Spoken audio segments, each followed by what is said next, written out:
प्रणिपात दाऊ।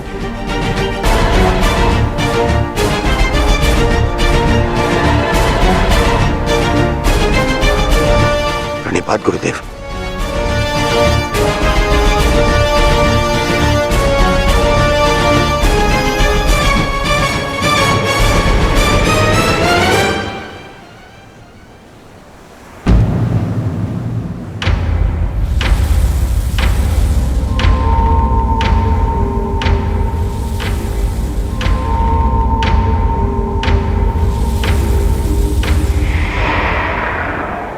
अक्षणी सेना का विनाश हो चुका है कान्हा। आर्यव्रत के सभी महारथी काल के गाल में समा चुके हैं। अब और कितनी आहुति दी जाएगी इस युद्ध में कान्हा? उत्तर दो। बंद करो ये विनाश, बंद करो ये महाभारत अब।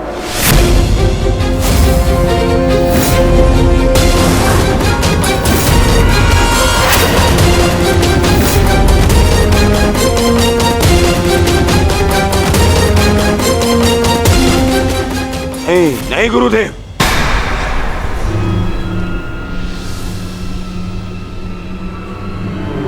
मैं इतना कुछ खो चुका हूं कि अब जब तक मेरा प्रतिशोध पूर्ण ना हो जाए ये युद्ध समाप्त नहीं हो सकता। और ना ही मैं अपनी प्रतिज्ञा पूर्ण होने से पूर्व इस युद्ध को समाप्त होने दूंगा।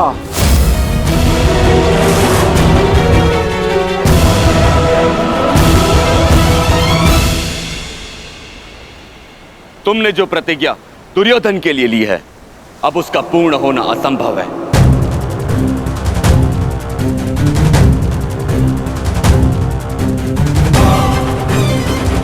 क्योंकि गदा युद्ध में कमर से नीचे प्रहार करना नियम के विरुद्ध है।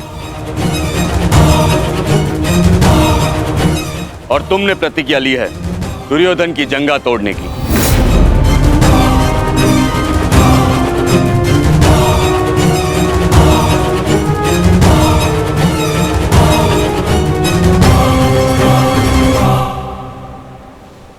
कैसी अनीति दाऊ। महामहिम भीष्म के बाणों की शैया पर जाने के पश्चात इस युद्ध में कोई नीति शेष नहीं रही दाऊ। और फिर आपने तो स्वयं को इस युद्ध से विमुख रखा था ना। आप इस युद्ध में भाग नहीं ले सकते दाऊ।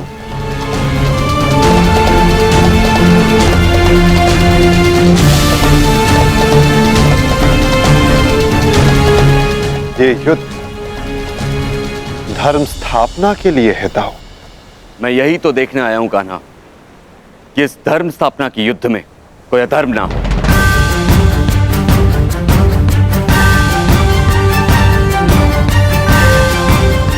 निश्चित रूप से मैं इस युद्ध में सम्मिलित नहीं होऊंगा, परंतु शरणागत की पुकार सुनना मेरा धर्म है।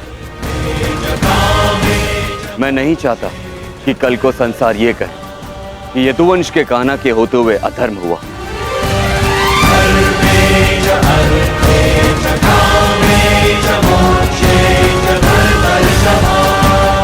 यदि ये दोनों युद्ध करना चाहते हैं तो करें।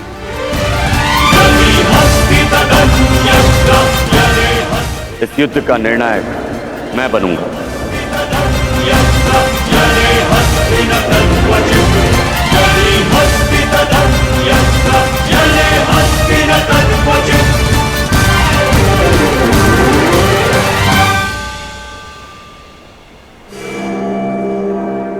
और स्मरण रहे, जिसने भी इस युद्ध में नियमों का उल्लंघन करके विजय पाई, उसे मैं स्वयं अपने हल से समाप्त कर दूंगा।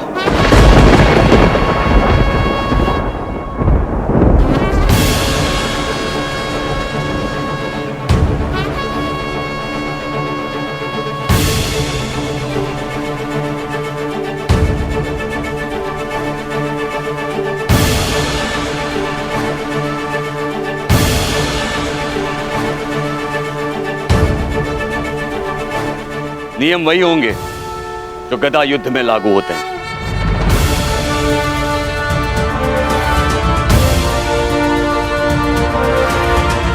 और युद्ध में कोई भी कोई भी योद्धाओं के मध्य नहीं आ सकेगा।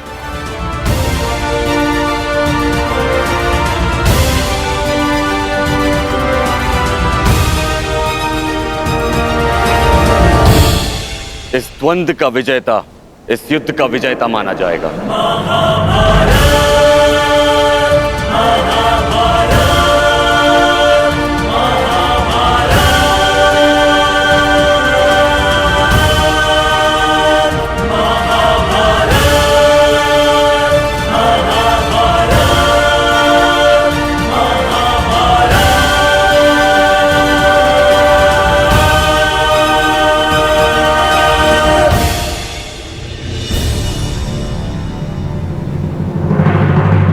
अब धर्म स्थापना का भार तुम्हारे कंधों पर है विकोदर।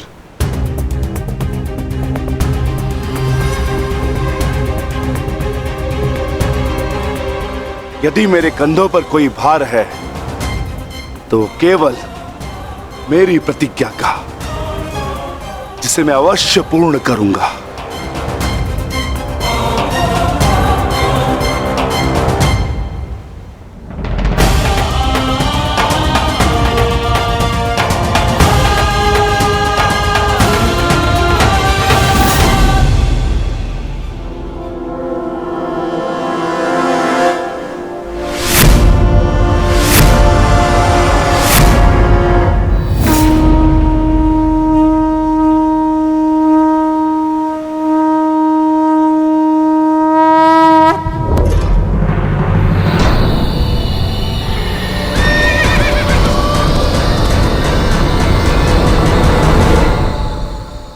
युद्ध प्रारंभ करो।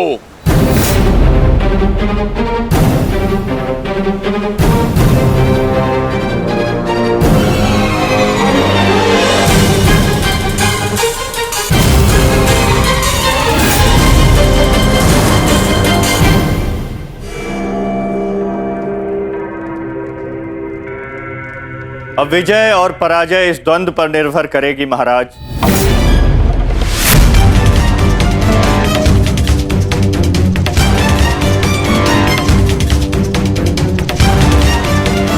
एक ओर प्रतिशोध है तो दूसरी ओर प्रतिज्ञा।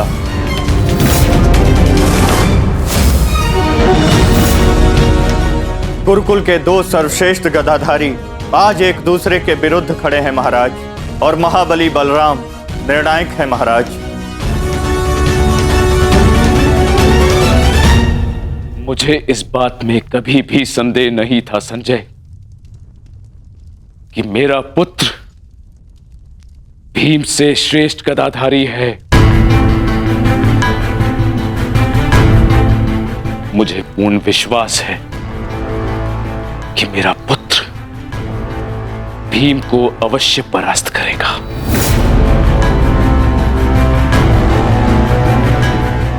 परंतु मुझे चिंता थी तो केवल वासुदेव की,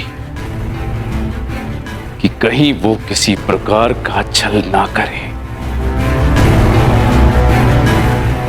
परंतु अब गांधारी के वरदान फल स्वरूप न भीम दुर्योधन का कुछ बिगाड़ पाएगा, और हलधर बलराम के मध्य में उपस्थित होने के कारण वासुदेव भी हमारे पुत्र के साथ कोई छल नहीं कर पाएंगे। हस्तिनापुर में उत्सव की तैयारी करो। मेरा पुत्र इस संसार का सबसे बड़ा युद्ध जीत कर आने वाला है। हाँ, तैयारी करो।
माधव मित्र, तुम्हारी विजय निश्चित है।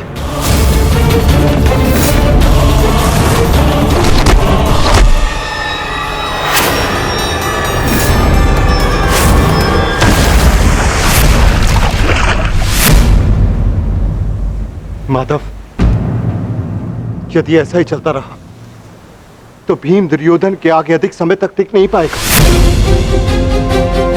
ये द्वंद्व पूर्ण रूप से दुर्योधन के पक्ष में है।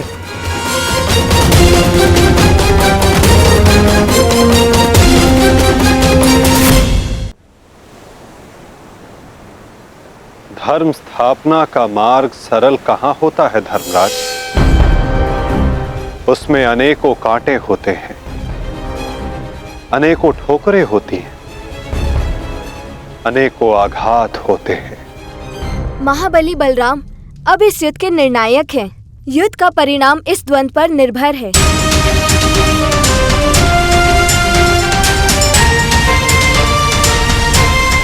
माधव,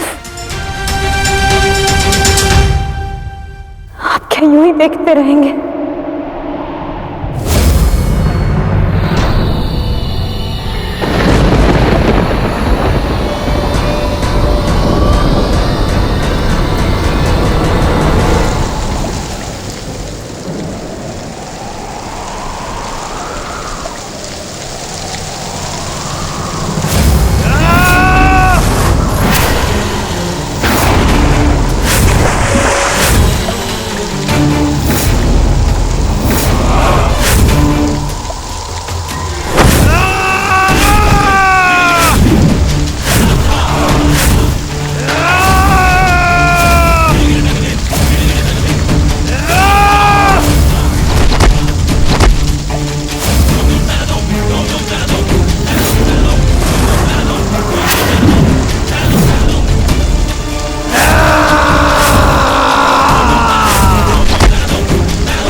पराजय तो तेरी निश्चित है भीम।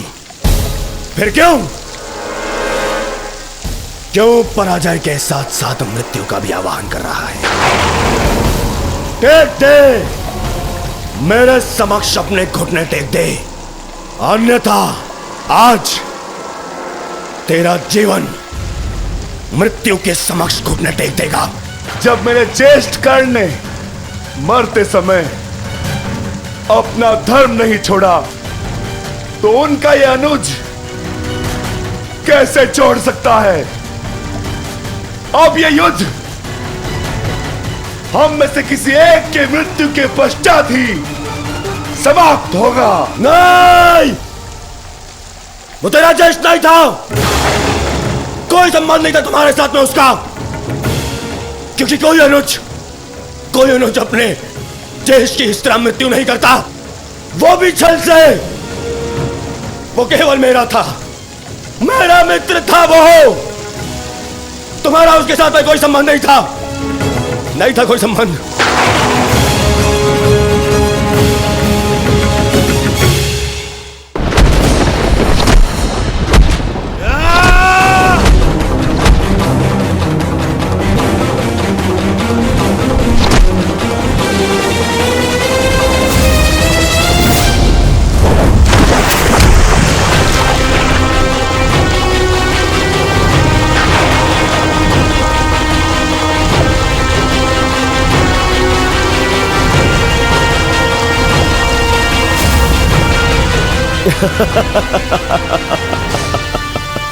क्यों पांडवों, आनंद आ रहा है? अपने अनुज को ऐसे देखकर आनंद आ रहा है?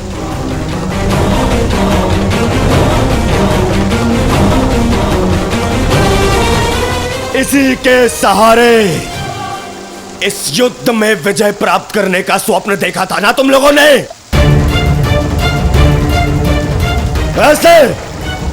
ऐसा दिलाएगा ये तुम्हें विजय? हाँ, देखो कैसे मेरी लाचार धरती की गोद में धंसा हुआ है ये।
भीम उठिए।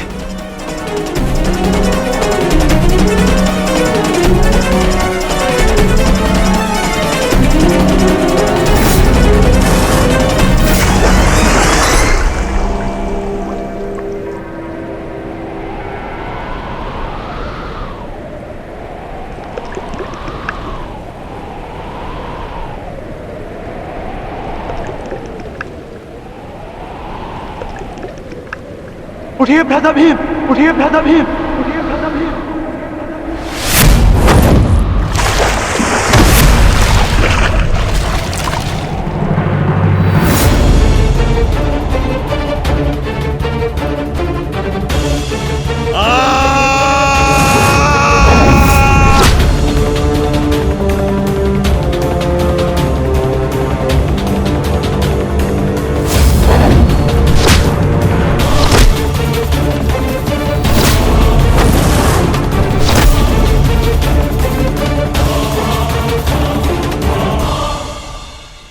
प्रतिज्ञा ली थी ना तुमने कि तुम मेरी जंगा तोड़ेगा।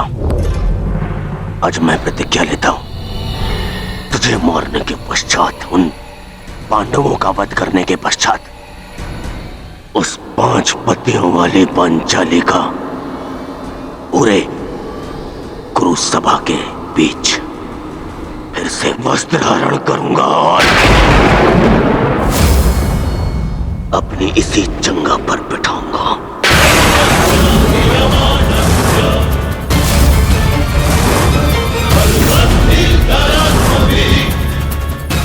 ये श्रद्धांजलि है मेरे 99 भाइयों के लिए।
हो क्या रहा है?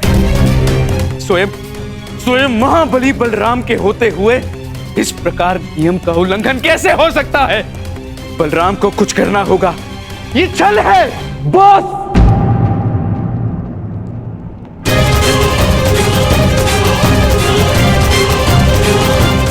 नियम भंग हुआ है।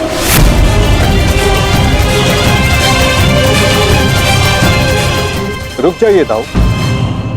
आपने कहा था कि जो नियम भंग करके विजय प्राप्त करेगा तो आप उसे दंड देंगे, किंतु अभी जय विजय का निर्णय नहीं हुआ है दाऊ। आप भीम को अभी दंडित नहीं कर सकते।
मित्र,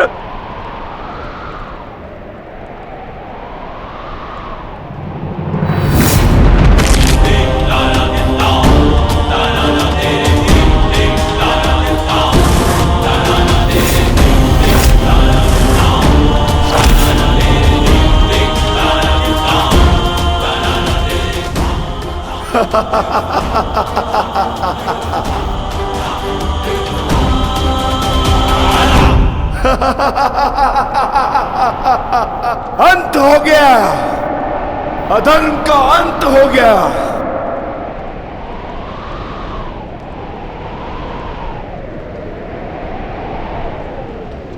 ज्येष्ठ, पांचाली से कहना मैंने अपनी प्रतिज्ञा पूर्ण कर ली।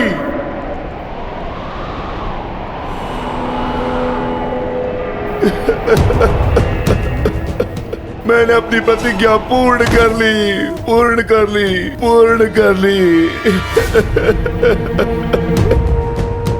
ये 100 हाथी के बल वाला भीम 100 भ्राताओं का हत्यारा बन बैठा।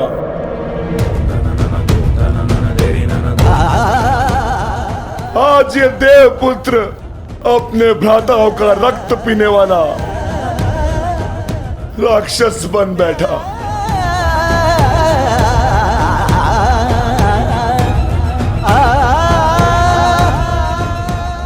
मैंने अपनी प्रतिज्ञा पूर्ण कर ली पांचाली। तुम्हारे अपमान का प्रतिशोध मैंने ले लिया। इस महायुद्ध में, इस महाभारत में मैं विजयी हो गया।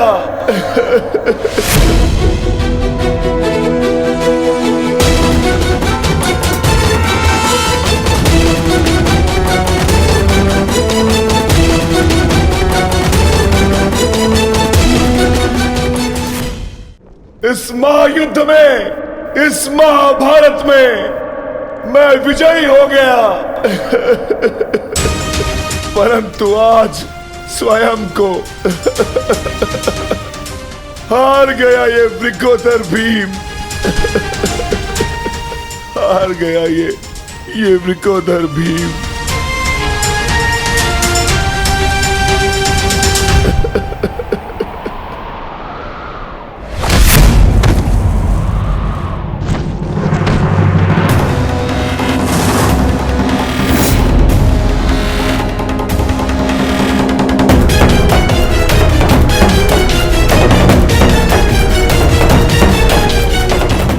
मैंने कहा था ना भीम, यदि किसी ने नियम तोड़कर विजय पाई तो मैं स्वयं उसके प्राण हर लूंगा।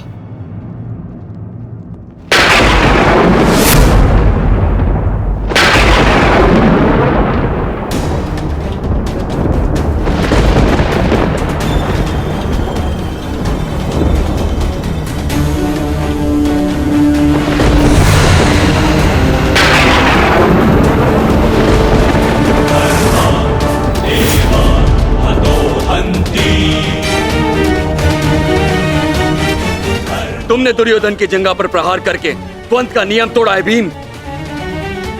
अब मैं तुम्हें जीवित नहीं छोड़ूंगा।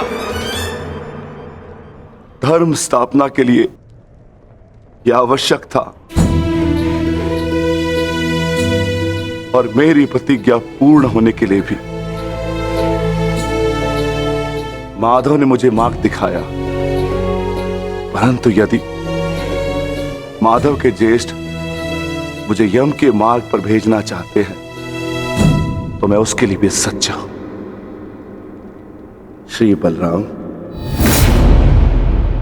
हाँ बलराम, अंत कर दो इस दुष्ट का। ये हत्यारा है।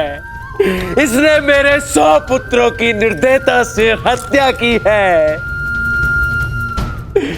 जिन पांडवों ने मेरे वंश के वृक्ष की जड़ों को काटा है, काट डालो उनके वंश के वृक्षों को।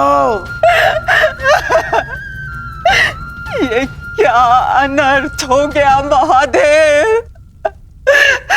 आपके दिए गए वरदान के पश्चात भी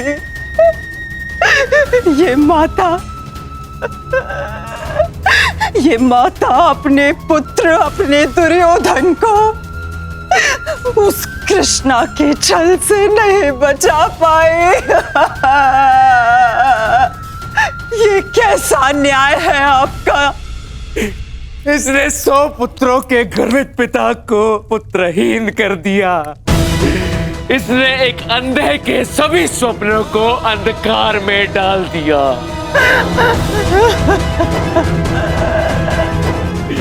अंत कर दो इसका। मार डालो इसको अंदर। यदि मुझे कोई तर्पण करने वाला जीवित नहीं तो इनका तर्पण करने वाला भी शेष नहीं होना चाहिए।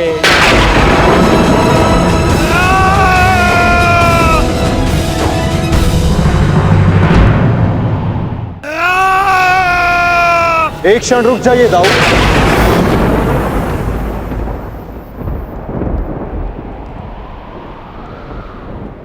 नहीं कहना, अब मत रोकना मुझे।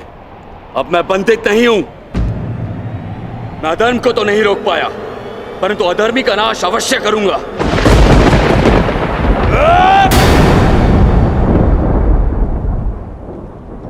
किंतु अधर्म कहां हुआ है दाऊ?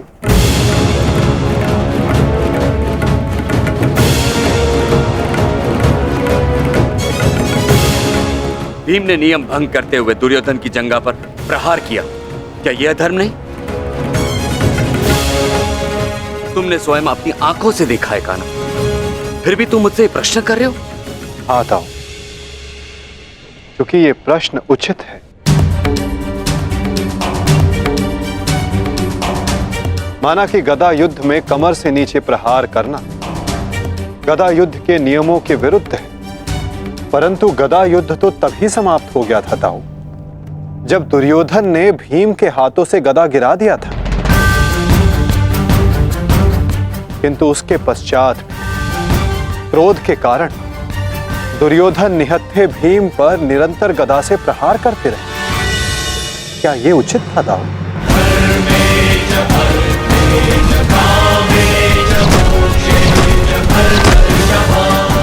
नियम तो दुर्योधन ने तोड़ा था, विकोदर भीम ने तो केवल आत्मरक्षा का प्रयास किया था, जिसके कारण विकोदर को विवश होकर दुर्योधन की जंघा पर प्रहार करना पड़ा।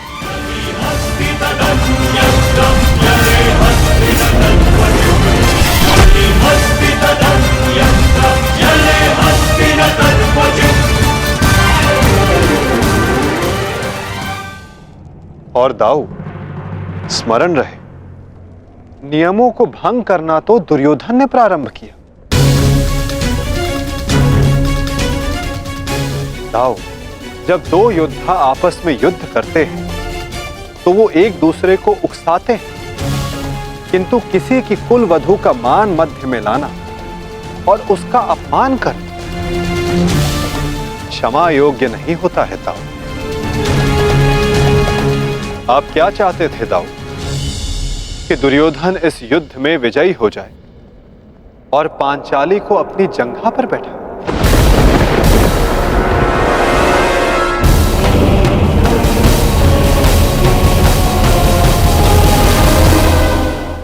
आप क्या चाहते थे दाऊ? कि दुर्योधन इस युद्ध में विजयी हो जाए और पांचाली को अपनी जंघा पर बैठा।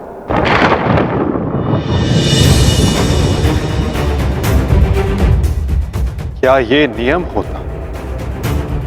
क्या ये धर्म होता दाऊ?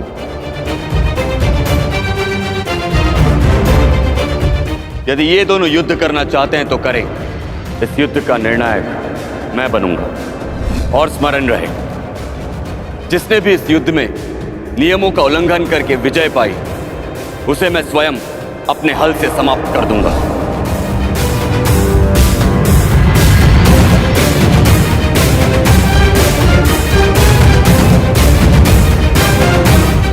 जो हुआ था वही नियति थी और वही धर्म के हित में की गई नीति था। और यदि फिर भी आपको ऐसा लगता है कि इस द्वंद्व में आपके समक्ष अधर्म हुआ है, तो उस सारे अधर्म की जड़ मैं होता हूं।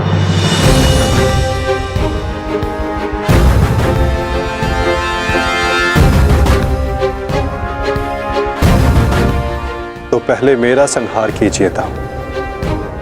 मैं इस दंड के लिए प्रस्तुत हूं।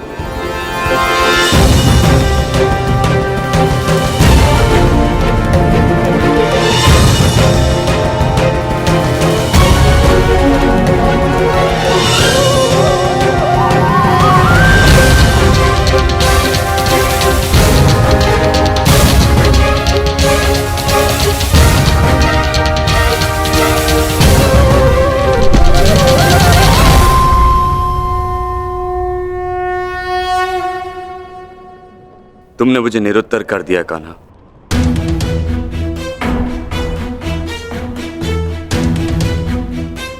परंतु निराश मैं अभी भी हूं। भले ही दुर्योधन हार गया, परंतु मेरी दृष्टि में आज भी वो मेरे पश्चात संसार का सर्वश्रेष्ठ गदाधारी रहेगा।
दुर्योधन के अंत के साथ साथ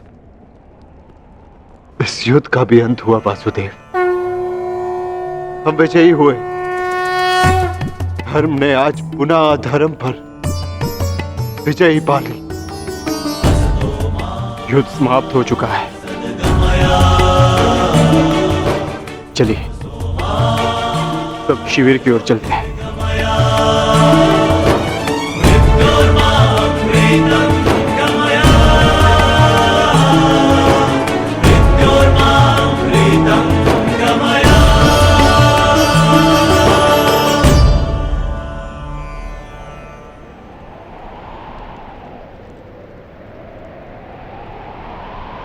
युद्ध अभी शेष है धर्मराज।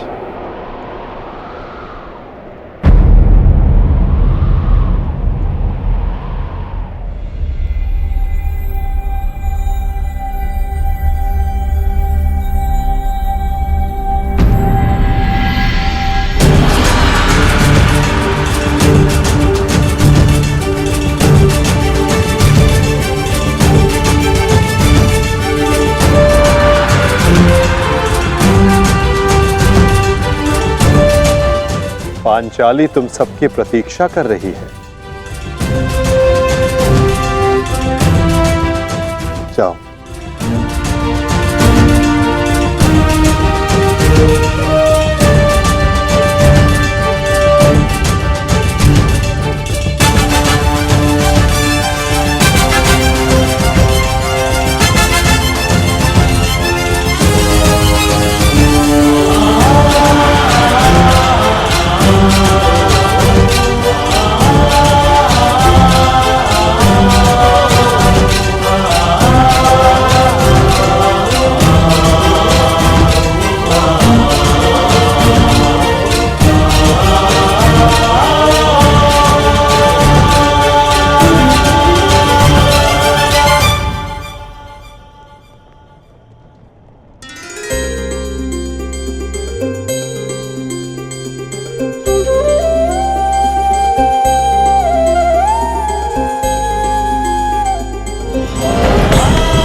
मैंने अपनी प्रतिज्ञा पूर्ण की पांचाली। वचन के अनुसार मैंने 100 कौरवों का वध कर दिया।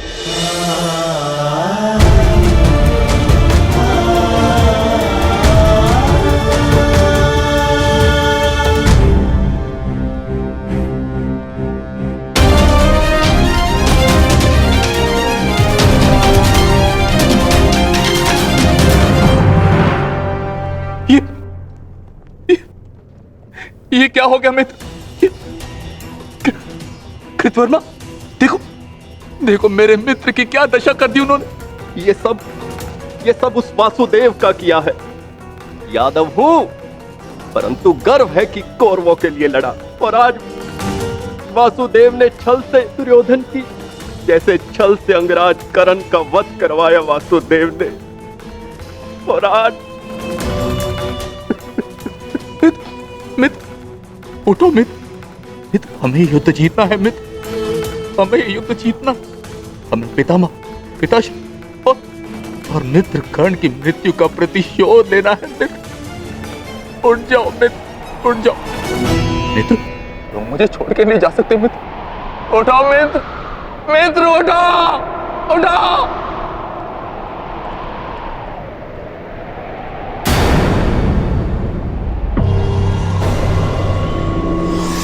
नहीं अश्वत्थामा, हम ये युद्ध हारे नहीं हैं अभी।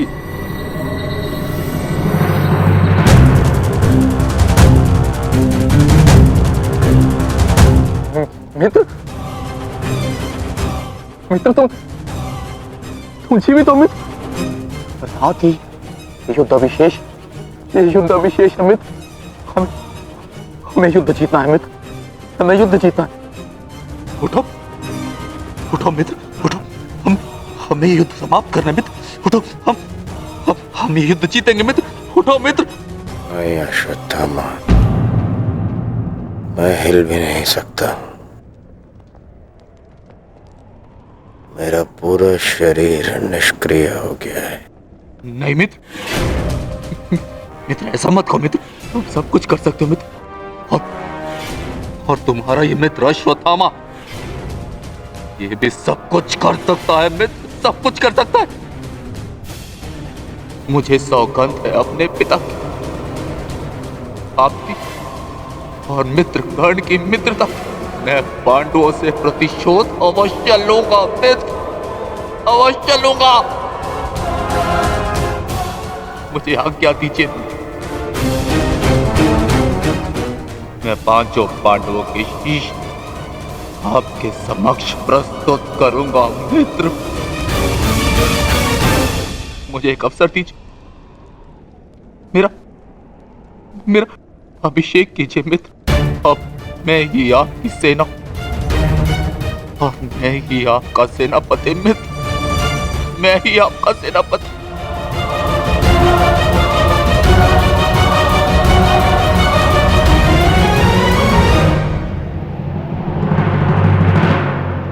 जाओ अश्वत्थामा, जाओ और मेरा प्रतिशोध लेकर आओ।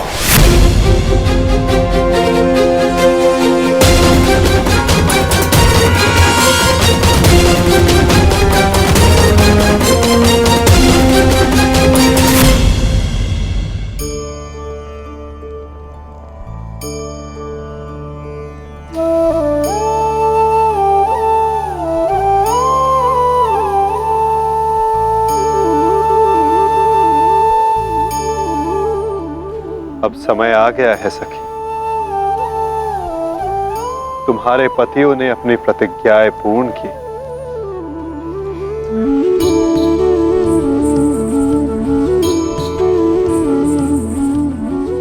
अब तुम अपना सम्मान वेश धारण कर सकती हो, चूड़ामणि धारण कर लो सखी।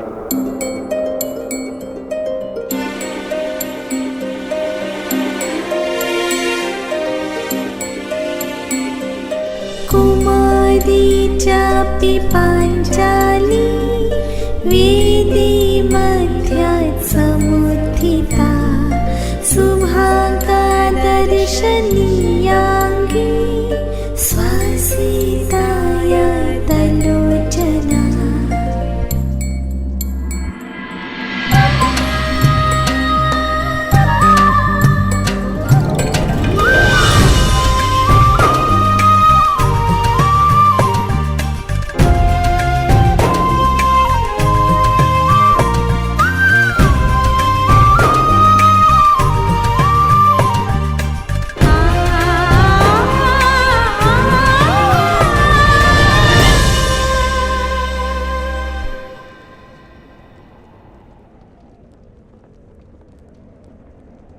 चलिए ज्येष्ठ, अब हमें चलना चाहिए। नहीं अर्जुन, ये राहुकाल का समय है, कल प्रातःकाल में प्रस्थान करेंगे। कृतवर्मा, हमें इसे संभव बनाना होगा, हमें ये युद्ध जीतना ही होगा।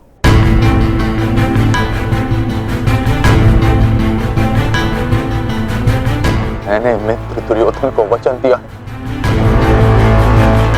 और मैं इसे पूर्ण करके रहूंगा। किंतु योजना क्या है? योजना है मेरे पास।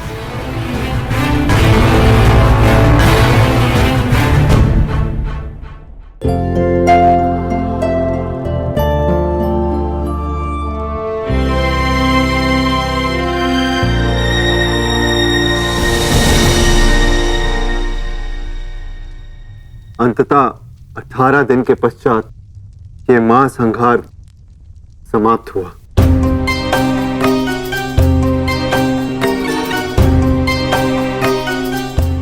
युद्ध भूमि को त्यागने से पूर्व युद्ध को संपूर्ण नहीं समझा जाता धर्मराज।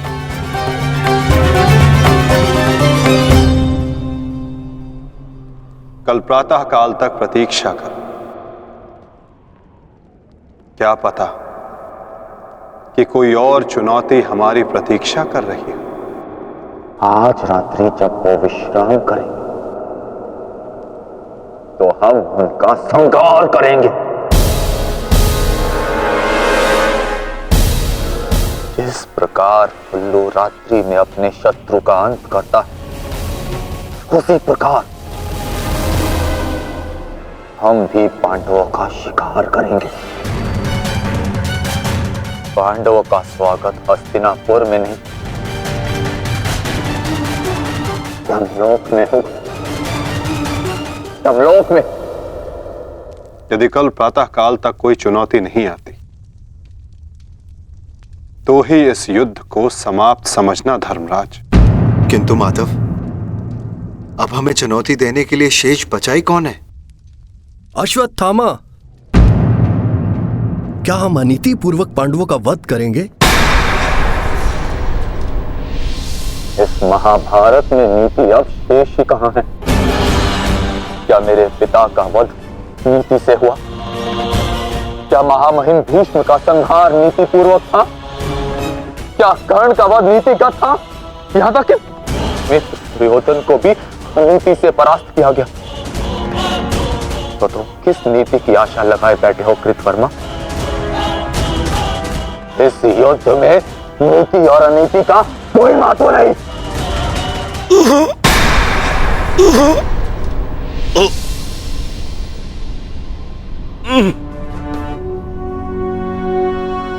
महत्व है तो केवल विजय का। महत्व है तो केवल प्रतिशोध का।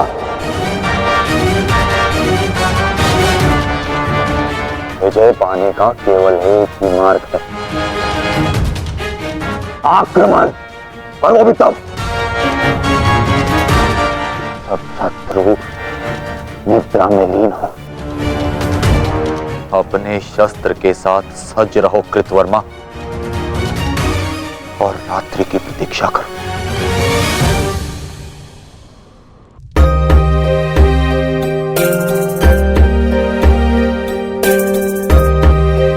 इस युद्ध में तुम सबके योगदान से हम गर्वित हैं पुत्र। इस युद्ध में तुम सबका प्रदर्शन प्रशंसनीय था। युद्ध अब समाप्त हो चुका है और भोजन के पश्चात तुम सबको विश्राम करना चाहिए। पुत्र ही क्यों, उनके पिता भी निश्चित होकर विश्राम करेंगे।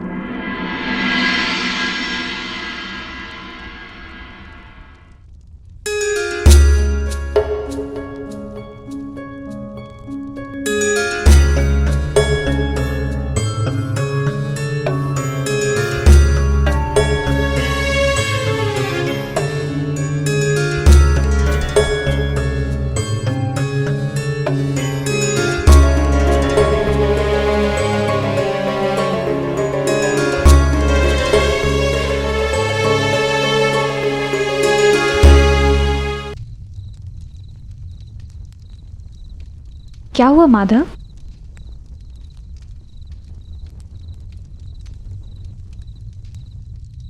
एक अग्नि की चिंगारी बुझते बुझते भी कुछ ना कुछ भस्म करने का सामर्थ्य रखती है सखी।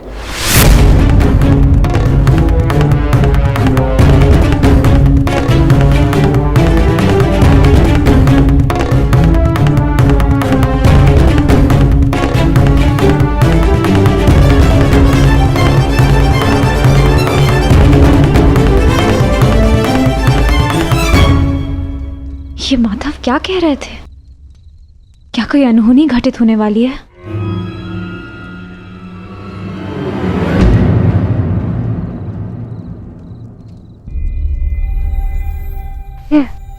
क्या हुआ पांचाली? इतनी विचलित क्यों हो? आर्य, माधव की बातों से ऐसा प्रतीत हो रहा था जैसे युद्ध अभी समाप्त नहीं हुआ है।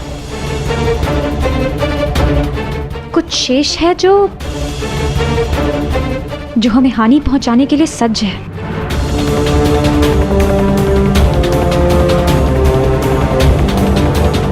माधव की कोई भी बात कभी भी निरर्थक नहीं होती। हमें उनकी बात के पीछे अर्थ को समझना होगा।